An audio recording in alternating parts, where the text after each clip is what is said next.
여러분 안녕하십니까? 오늘은 신조어해설 6번째 시간 교회와 하나님의 나라라는 제목으로 살펴보도록 하겠습니다. 사도신경의 마지막 부분입니다. 거룩한 공예와 성도가 서로 교통하는 것과 죄를 사하여 주시는 것과 몸이 다시 사는 것과 영원히 사는 것을 믿사옵나이다. 아멘. 이렇게 되어 있고요. 니케아 콘스탄티노플 신조에는 하나여 거룩하고 보편적인 사도적 교회를 믿습니다. 우리는 죄를 사하는 하나의 세례를 인정하며 죽은 자들의 부활과 장차올 세계에서의 삶을 기다립니다. 아멘. 이렇게 되어 있습니다. 여기서 우리가 고백하는 것은 하나여 거룩하고 보편적이고 사도적인 교회를 고백하고 있고요. 그 다음에 하나의 세례와 죄의 용서, 그 다음에 죽은 이들의 부활과 장차올 세계에서의 영원한 삶에 대한 그러한 고백, 그리고 마지막으로 아멘, 이 모든 것이 이루어질 것을 믿습니다 라는 그러한 고백으로 맞춰지고 있습니다. 먼저 신조가 마지막으로 고백하는 부분은 교회에 대한 부분인데요. 하나여 거룩하고 보편적이고 사도적인 교회, 이 네 가지로 교회를 고백하고 있습니다. 첫 번째, 하나의 교회라는 것은 교회의 통일성을 말하는 것이겠죠. 하나의 교회는 그러나 획일성을 말하는 것은 아닙니다. 모두가 다 똑같은 색깔이어야 된다, 그것을 말하는 것이 아니고, 또 반대로 완전한 독립성 혹은 개별성을 말하는 것도 아닙니다. 이것은 다양성 속의 통일성을 의미한다, 이렇게 이해해야 되겠습니다. 어거스틴의 말과 같이 본질적인 것에는 통일성은, 비본질적인 것은 자유를, 그리고 모든 것의 자비를 이라는 말을 인용하고 있는데, 이어 말과 같이 교회가 하나이되 그 속에 다양성을 인정하고 그 다양한 것들을 연합하여서 하나의 통일성을 이루는 그러한 교회로서의 하나로서의 교회, 이것을 고백한 것이다, 이렇게 말할 수가 있겠습니다. 우리가 사도 바울이 교회를 얘기할 때 그리스도가 교회의 머리고 우리는 모두 그 지체들이다, 이렇게 말하지 않습니까? 그것이 바로 교회의 하나됨을 말하는 것으로 우리가 상징적으로 이해할 수 있겠습니다. 바울은 성령의 역사 안에서의 다양성을 말하고 있는 것입니다. 눈과 코와 입과 귀가 다 다르지요. 각각 기능과 모양과 또 사명이 다르지만은 그것들이 다 연합해서 각각의 작용을 함으로써 몸으로서의 일체 하나를 이루는 것처럼 우리 교회는 그리스도를 머리로 해서 그리스도의 말씀을 머리로 해서 우리 각자의 맡겨진 사명을 감당함으로써 하나님의 뜻을 이루어가는 그런 하나의 교회다 라는 이러한 의미로 이 하나라는 의미를 이해해야 되겠습니다. 그래서 성령이 없는 다양성은 교회의 통일성을 해치는 악한 다혈성일 뿐이고, 따라서 여기에 하나라는 것은 성령님의 연합하는 능력 안에서 그리스도 안에서의 하나됨, 그것을 의미하는 것으로 우리가 이해하기를 바라겠습니다. 그 다음에 이제 두 번째, 거룩한 교회, 레위기 11장 44절에서 45절 말씀을 보면 내가 거룩하니 너희도 거룩하라는 말씀이 나오죠. 그리고 마태복음 5장 48절에도 주님께서 하나님의 거룩하심과 같이 너희도 거룩하라, 이렇게 말씀하시지 않습니까? 온전하라, 이렇게 말씀하지 않습니까? 이것은 성도가 그리스도를 닮아가는 성화의 길로 초청받았다는 것을 말하는 것으로 이해해야 되겠습니다. 우리가 스스로 거룩하다, 완전하다, 그 말이 아니라 우리는 하나님의 온전하심을 닮아가는 존재로 초청받았고, 또한 우리는 그러한 그리스도를 닮아가는, 하나님을 닮아가는 존재로서 교회로서 이렇게 살아야겠다라는 것을 우리가 이 거룩성에서 이해해야 되겠습니다. 그러니까 교회가 거룩하다는 고백은 교회가 하나님의 거룩성을 드러낼 사명이 있다는 것을 가리킨다, 이렇게도 이해할 수가 있겠습니다. 우리는 예배와 도덕적 실천, 우리의 삶을 통해서 이 거룩성을 드러내는 그러한 교회가 되어야 되겠습니다. 그 다음에 이제 세 번째는 보편적인 교회, 그걸 말합니다. 우리가 여기서 캐톨릭이라는 말을 썼는데 이것은 로만 캐톨릭 교회를 의미하는 것이 아닙니다. 이것은 세계 내에 존재하는 모든 교회들, 그것을 말하는 것으로 우리가 이해해야겠습니다. 예, 모든 개별 교회들을 의미합니다. 특정 교회가 아닌 것이죠. 그래서 이 보편성이라는 것은 교파적 단방성이나 인종, 빈부, 정치적 견해 등의 차이를 넘어서는 포괄성을 의미한다. 이렇게 이해해야 되겠습니다. 갈라디아서 말씀을 보면 우리가 초대교회가 이방인의 할례 문제에 대해서 어떻게 포용적인 태도를 취했는지 그것을 알 수가 있습니다. 잠깐 보죠. 누구든지 그리스도와 합하기 위하여 세례를 받은 자는 그리스도로 옷 입었느니라. 너희는 유대인이나 할라인이나 종이나 자유인이나 남자나 여자나 다 그리스도 안에서 그리스도 예수 안에서 하나이니라. 이렇게 말하고 있습니다. 여기 하나라고 말하고 있는데 이것은 아까도 말씀드렸던 통일된 교회, 하나의 교회이기도 하고 또 이것은 보편적 교회를 말하는 것으로 이렇게 이해할 수가 있겠어요. 우리가 교회 안에서 차이를 부정할 수는 없겠습니다. 각자 사람이 다르고 또 생각도 다르고 또 처한 환경도 다르고 여러 가지로 다른 점이 있기 때문에 그걸 부정할 수는 없습니다. 그러나 그것이 차별과 억압의 수단이 되어서는 안 되겠다는 것이죠. 다시 말해서 사람은 서로 비슷한 사람끼리 모이고 편한 그러한 느낌을 받는 것, 이러한 현실을 우리가 그대로 인정해야겠습니다. 그것을 그렇지 않다라고 부정할 이유는 없습니다. 그렇지만 우리는 꾸준히 시간이 좀 걸리더라도 이 보편성 말이죠. 하나님 안에서의 한 형제 자매로서의 통일성, 보편성, 하나인 것, 이것을 이루어가기 위해서 꾸준히 노력을 게을리지 않은 그러한 교회가 되어야 될 것입니다. 그것이 우리가 교회의 보편성을 고백하는 그런 의미다. 이렇게 이해할 수가 있겠습니다. 그 다음에 네 번째로 사도적 교회라는 말이 나오는데요. 이것은 초대교회 영지주의 이단, 그죠?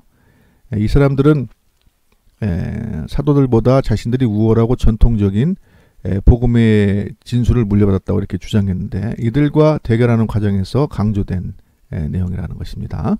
그래서 사도적 교회라는 말을 집어넣음으로써 초대교회 정통 교회는 사도들로부터 연속되어 온 교회의 전통과 가르침을 물려받았다라는 이런 어떤 사도적 정당성을 주장한 것으로 이렇게 설명할 수가 있겠습니다. 그리고 이 사도적 교회에 대한 고백은 사실 교회 역사에서 교회 갱신의 지속적인 교회 갱신의 근거로서 이렇게 사용되었다는 것도 의미 있는 일이 되겠습니다. 그런데 교회가 잘못된 길로 빠질 때마다 우리는 뭐라고 합니까? 다시 사도적 교회의 전통으로 돌아갈 것을 이렇게 주장하였던 것이죠. 오늘날도 우리가 흔히 어떤 말을 합니까? 초대교회로 돌아가자, 그런 말을 하지 않습니까? 이것이 바로 우리가 사도적 교회로서의 정통성을 회복해야 된다. 하나이고 거룩하고 보편적인 교회의 모습을 회복해야 된다라는 그런 말로 이해할 수도 있겠습니다. 그래서 이제 하나여 거룩하고 보편적이고 사도적인 교회에 대한 이 고백, 이것을 종합적으로 이야기하자면 이렇게 우리가 이해할 수가 있겠습니다. 첫 번째로 현실의 교회는 인간의 모이는 이상 언제나 긴장과 갈등을 경험하게 된다는 것입니다. 그럼 이것을 우리가 어떻게 이해해야 될 것이냐. 첫째로 이러한 긴장과 갈등은 삶의 특징이라는 것입니다. 그것은 우리가 처한 현실이기 때문에 피할 것이 아니라 대면해야 될 것이다 라는 것을 먼저 인식해야겠습니다. 그 다음에 두 번째로는 이러한 긴장과 갈등을 해결해 나가기 위해서 우리는 성령이 주시는 은사로서 분별력을 개발해야 되겠다. 훈련해야겠다라는 것을 생각할 수가 있겠습니다. 그 다음에 세 번째로 우리는 서로 적대적인 것이 아닌 협력하는 관계인 것을 인식하고 문제를 풀어나가겠다라는 것이죠. 협력하는 관계, 다양성 속의 통일성 이런 얘기도 했고 하나인 교회 이런 얘기도 했는데 보편적인 교회 이런 얘기도 했는데 바로 이러한 의미를 여기에 담고 있는 것으로 우리가 이해하고 이 고백을 해야 할 고백하겠다는 것이죠. 그 다음에 마지막으로 네 번째로는 뭐냐? 서로에 대한 경외감을 가지고 긴장감 속에서도 겸손함을 잃지 말아야겠다라는 것입니다. 우리가 서로 겸손한 것을 잃지 말아야 돼요. 내가 절대라고 주장하는 것은 안 됩니다. 오직 하나님만이 절대라는 것을 우리가 잊지 말고 서로 겸손한 자세로 협력하는 그러한 교회, 그러한 성도가 되어야겠다는 것이죠. 우리는 나의 목적이 아니라 하나님의 목적, 책에는 뭐 타자의 목적이라 타인의 목적이라 이렇게 말을 써놨는데 그보다는 오히려 하나님의 목적을 위해 선택된 존재라는 것을 우리가 인식하는 것이 좋겠다라는 것입니다. 그래서 하나여 거룩하고 보편적이고 사도적인 교회로 끊임없이 우리가 존재하도록 해야 될 것이다 라는 것이죠. 그 다음으로 넘어가겠습니다. 다음에 우리는 이제 하나의 세례를 고백한다 이렇게 말하고 있습니다. 여기서는 이제 여태까지는 believe, I believe라는 말을 썼는데 여기서는 고백한다, confess라는 말로 이렇게 바뀌어 있다는 것을 주목해 볼 수가 있습니다. 이것들은 교회의 내적 삶에 관한 것들에 대한 고백입니다. 그러니까 우리의 보편 신앙의 고백이라기보다도 교회의 내적인 어떤 전통이나 행위, 삶에 대한 고백 부분이라는 것이죠. 그 가운데서 특별히 세례, 하나의 세례를 고백하고 있는데 세례는 뭐냐? 하나의 공적 행위죠. 바로 이 세례를 통해서 우리는 하나님의 백성이 됨과 또 교회의 일부가 된다는 것을 공회 앞에서 성도들 앞에서 선언하고 확인하는 것입니다. 이 세례는 죄의 용서와 중생, 거듭남, 성령으로 거듭남, 예수 그리스도의 믿음 가운데서 거듭남, 그리고 부활을 상징하는 그러한 예식이 되겠습니다. 우리가 성경에서 누구든지 그리스도 안에 있으면 새로운 피조물이라고 했는데 바로 이 세례로서 우리는 그리스도 예수 안에 새로운 피조물로서 새로운 삶을 시작하게 된다는 그러한 의의가 있겠다는 것입니다. 근데 우리가 여기서 굳이 하나의 세례를 얘기하냐? 이것은 교회의 보편성, 통일성과 관련된 그러한 고백이라 이렇게 말할 수가 있겠습니다. 그래서 이거에 근거해서 우리는 세례는 한 번으로 족하다고 항상 얘기를 하죠. 어떤 교회에서 세례를 받았든지 한 번으로 족한 것이지 교회를 옮길 때마다 새로운 세례를 받는 것은 아닙니다. 왜냐하면은 교회는 보편적이고 통일성을 가진 것이기 때문에 그래서 세례도 하나이다 라는 그러한 의미가 있다는 것이죠. 갈라디아서 3장 28절에 보면은 사도 바울이 뭐라고 했습니까? 세례받은 모든 사람들은 하나다 이렇게 말했다 그랬죠. 이것은 구체적으로 말하자면 세례 후에도 할례로서 차별성을 자랑하는 사람들에 대해서 바울이 한 말입니다. 그러니까 하나의 세례로 족하지 그 후에 다른 것으로서 교회 내에 차별과 차등을 두는 이러한 불우한 시도에 대해서 그렇지 않다. 예수 그리스도의 이름으로 받은 세례 하나로 우리는 어떠한 처지에 있든지 그리스도 안에 하나의 형제의 자매요 하나의 지체이다. 이것을 말했다는 겁니다. 그런 의미에서 우리가 하나의 세례를 고백한다라는 것이죠.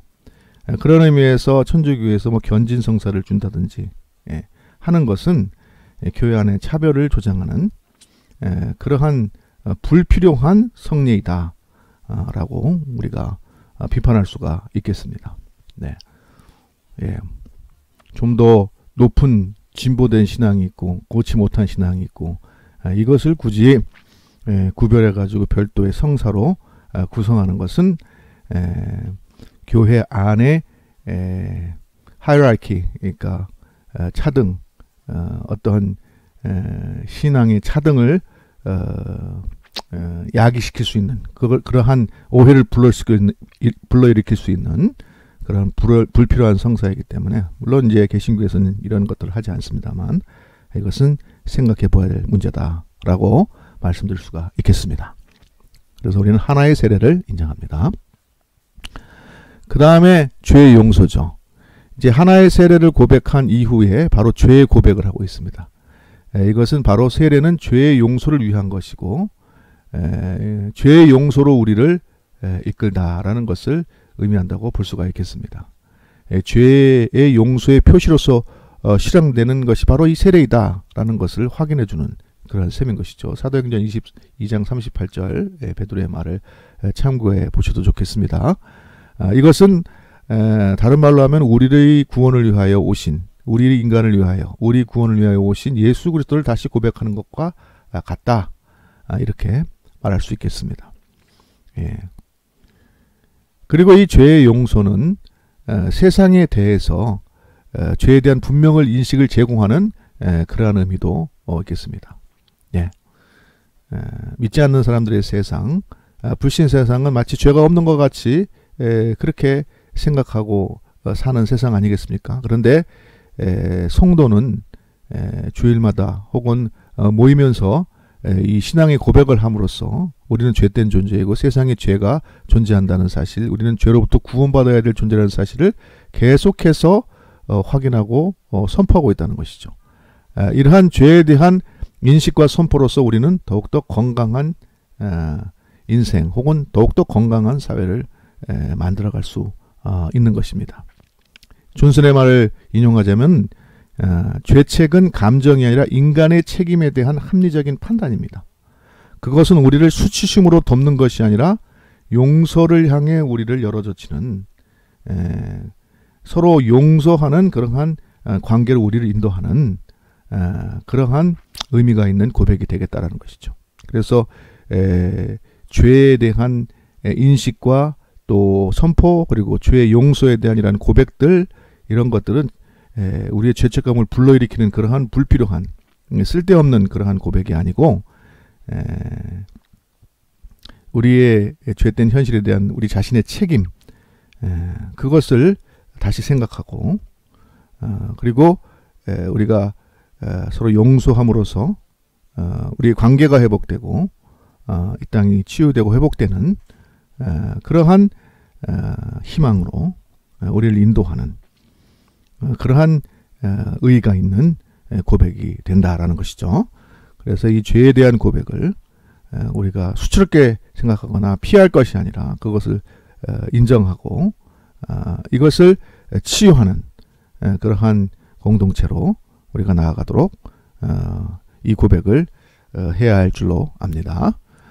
그 다음에 이제 마지막 부분에 우리는 죽은 이들의 부활과 오는 세계 마지막 때 주님께서 다시 오셔서 산이와 죽은 이를 심판하고 이 다시 시작될 하나님의 나라 영원한 세계에서의 삶 이것을 고백하고 있습니다. 여기서는 다시 이제 believe, confess 말고 기다린다라는 그러한 말을 쓰고 있습니다. 다시 오실 그리스도를 기다린다는 의미이기도 하고 이것은 장차 임할 하나님의 나라에 대한 소망을 말한 것이기도 합니다. 참고 구절을 확인하시기 바라겠습니다. 그런데 이 죽은 이들의 부활과 오는 세계에서 영원한 삶에 대해서 근대 계몽주의는 바로 이해하지 못했습니다. 이것을 인정하지 않습니다. 그런데 이것을 성경에서 주님의 말씀으로 미정하자면 그들은 성경도 하나님의 영역도 잘못 알고 있어서 오해하고 있어서 그것을 이해하지 못한 것으로 우리가 생각할 수가 있어요. 이것을 길게 설명할 지는 않겠습니다. 그 다음에 이제 천년왕국설이라는 게 있잖아요. 이것도 문제가 많다는 것이죠. 이것을 천년왕국설적으로 이해하는 것도 문제입니다. 이건 문자적 이해이고 하나님의 섭리에 맡겨질 일을 자신들의 시간표에 끼워 맞춘 일종의 인본주의라 이렇게 말할 수가 있겠습니다.